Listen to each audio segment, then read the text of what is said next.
Stargazers around the world are getting ready for a very rare astronomical event today. The longest total lunar eclipse of the century is arriving this afternoon, and it's set to showcase a blood moon for most of the Eastern Hemisphere. Senior science and technology writer Nicole Mortellero is here with more to talk about this. So can you walk us through what to expect here with this lunar eclipse? All right, so this is the longest lunar eclipse in 100 years, which is pretty significant. It's neat. Unfortunately, we're not going to see it, but there are ways to see it. So it's going to extend from South America all the way across to New Zealand.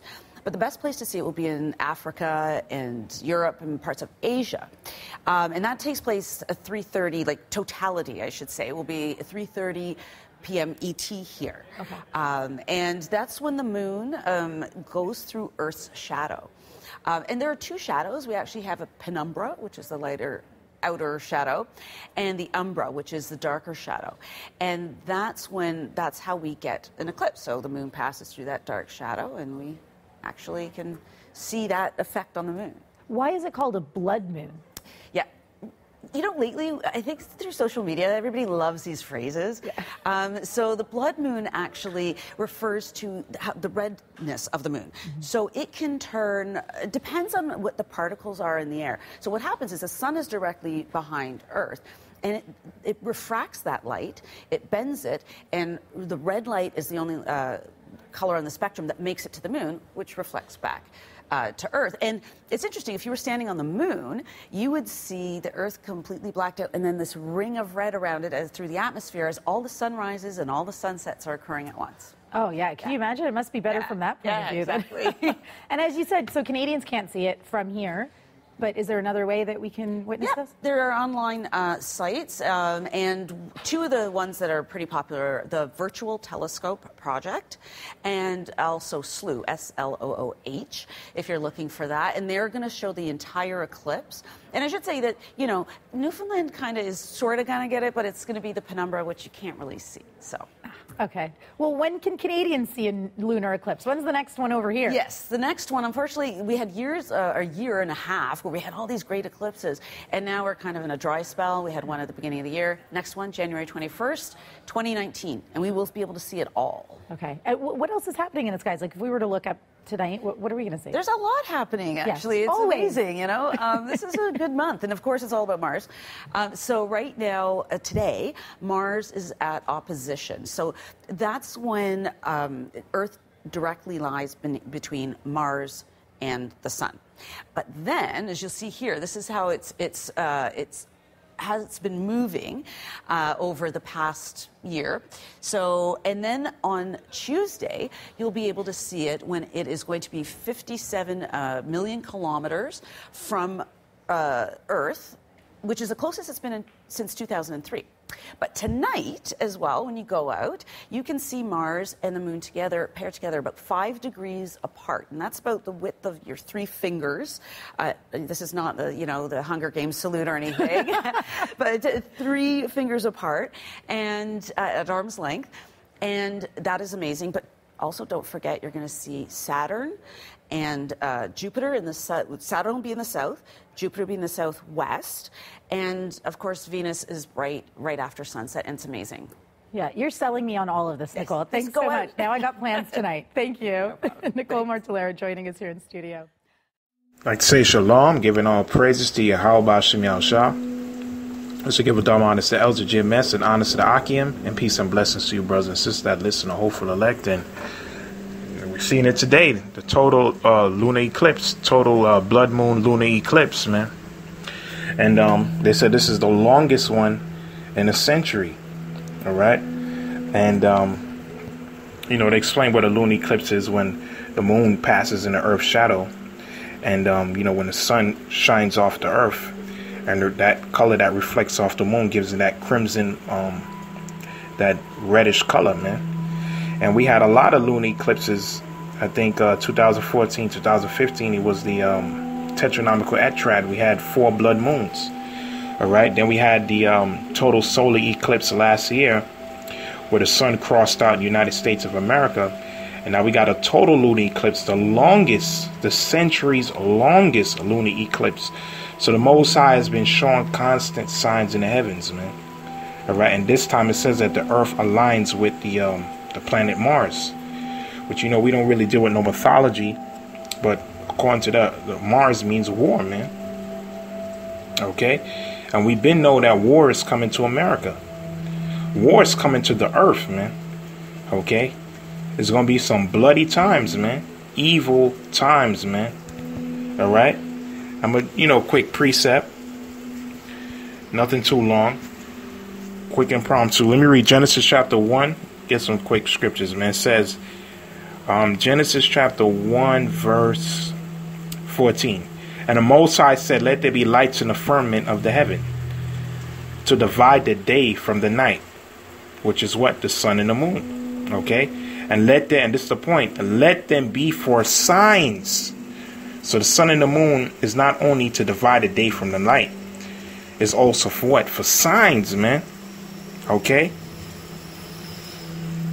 Which is what? Was something that's about to happen, man. Okay? That's what the Most High is showing you these things. And for seasons and for days and for years. So is what? The sun and the moon is for signs, man. What's about to take place on the earth. And what's about to take place when we get the scriptures. Like I said, this ain't going to be nothing long. It's going to be straight to the point. Just want to do a quick video on this, man. And I'm going to tackle this tomorrow, Lord willing, on the highways and hedges. And right after this eclipse, you have a storm in the area, man. So that's all spiritual, man. Okay, dark times is coming, man. We've been saying it for the longest. Yeah, and and they said it was 1 hour and 43 minutes long. And some sites said 1 hour and 44 minutes long, which I believe that, man. Okay, and the scripture tells you when 144,000 is sealed, the Most High was going to unleash wrath on the planet Earth. Okay? But let me get this precept here. Revelation chapter 6, verse...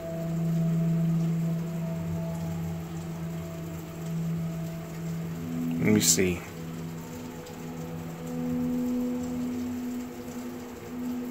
Revelation chapter 6, verse... Let me start from verse 8. And I looked and beheld a pale horse, and his name that sat on him was Death. And hell followed with him, and power was given unto them over the fourth part of the earth, to kill with sword, and with hunger, and with death, and with the beasts of the earth. That's coming, man. All these things is coming, man. Death, man. Alright? And we read down to verse...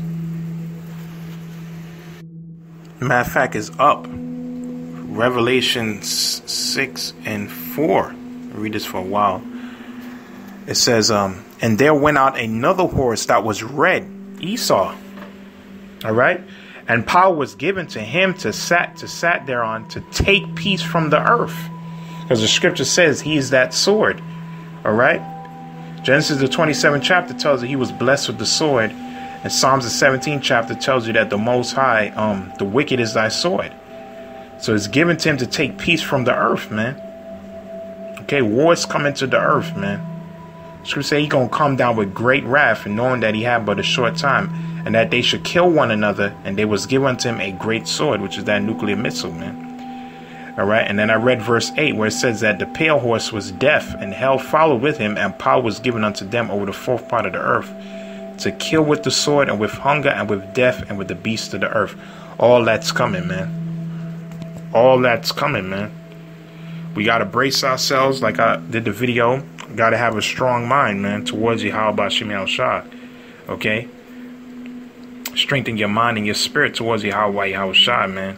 That's what we always tell our people, to seek the Most High while he may be found. Okay? Search him out, man. And this is the time, man. But then that time is about to... you don't have that much time left, man. Okay? The gates of mercy is about to be shut, man. We just read the pale horse, death. Okay?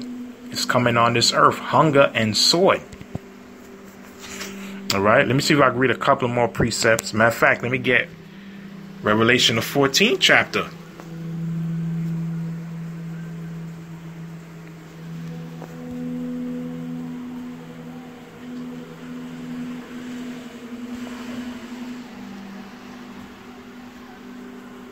Revelation 14 and 19. It says, and the angel thrust his sickle into the earth and gathered the vine of the earth and cast it into the great winepress of the wrath of the Most High. That's happening right now. Verse 20, though, this is the point. And when the Most High pours out his full cup on this earth, the hour of temptation, especially America, is going to get the bitter end of it. Verse 20, and the winepress was trodden without the city. We just read the pale horse death. And blood came out of the winepress, even unto the horse brittles. That's how much blood is going to be out here, man. Up to the horse brittle by the space of 1,600 furlongs. That's how much blood going to be out here, man. We going to see all kind of unimaginable terrors out here. That's going to shake us, man. That's going to shake our faith, man, to the very core. Okay? That's why Yahawashi said when he come back, is he going to find faith on the earth? Okay, but we going to have to constantly keep believing, man. Like Micah said, we're going to bear the indignation of the Lord. Like Job said, though he slay me, I will still serve him. No matter what comes upon you. You can never lose your integrity, man. All right? So we know this, all the signs of Yahawah, Yahawashi. Okay? Like I said, I'm going to tackle more tomorrow. But this whole week, you know, a lot of racial attacks happened this week, man. Especially black women. One got her throat slit. And over there in the Oakland, I think San Francisco, Oakland train station. Another black woman went missing because she befriended a Ku Klux Klan member. Show you how simple these women are, man. We told you that what? The serpent's going to bite you, man. All right, and he's going to take that power away from you. Okay? You also had, what, the grease fires.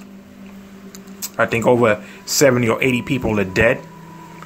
And, what else you had this week, man? You had something happen today.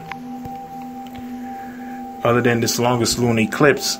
But like I said, tomorrow, Lord willing, I'm going to bring out most of it, you know? And then you, of course, you celebrities, and the Most High jacking y'all asses up too, man. All right? Kala Yahawashi Shah. But these racial attacks going to start increasing.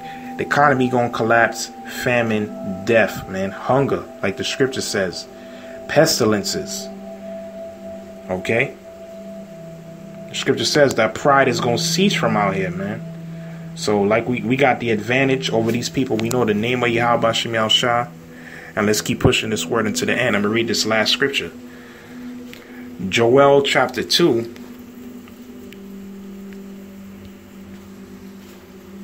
Verse 28. This is prophecy.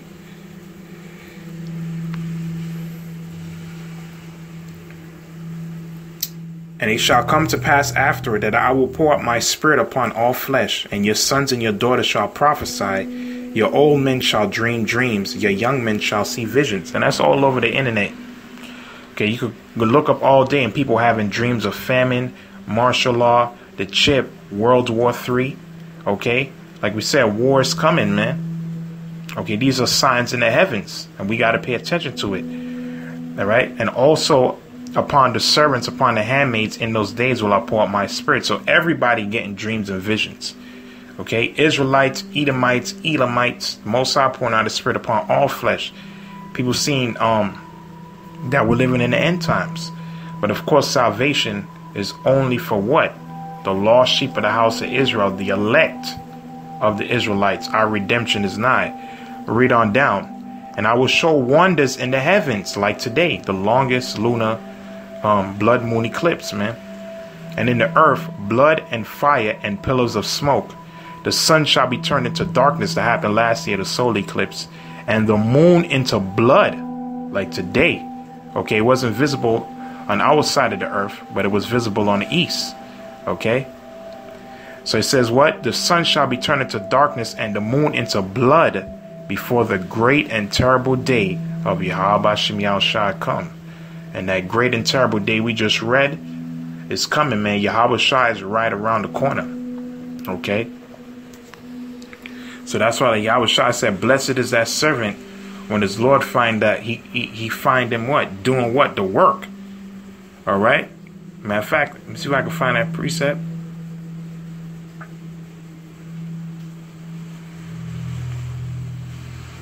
Luke chapter 12.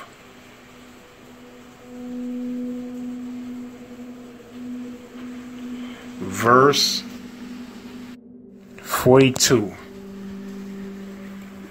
And the Lord said, who then is that faithful and wise steward, whom his Lord shall make a ruler over his household, the kingdom, to give them portion of their meat in due season? Blessed is that servant, whom his Lord, when he cometh, shall find him so doing. Okay? So read it again. Blessed is that servant, whom his Lord, when he cometh, shall find so doing, man. Okay? Keeping the faith and doing the works, man. All right, and if you do that, Yahawah Shem Yahawashi gonna give you the strength to endure to the end, and we gonna get what? We gonna get that our portion of meat, man, which is what? Our reward, aka the kingdom of the Most High, that penny that we all working for. So that's the time period that we in, man. The Most High is doing his thing. We got to keep doing ours. With that, I'm gonna say, giving all praise, Yahawah Shem Yahawashi, Shalom.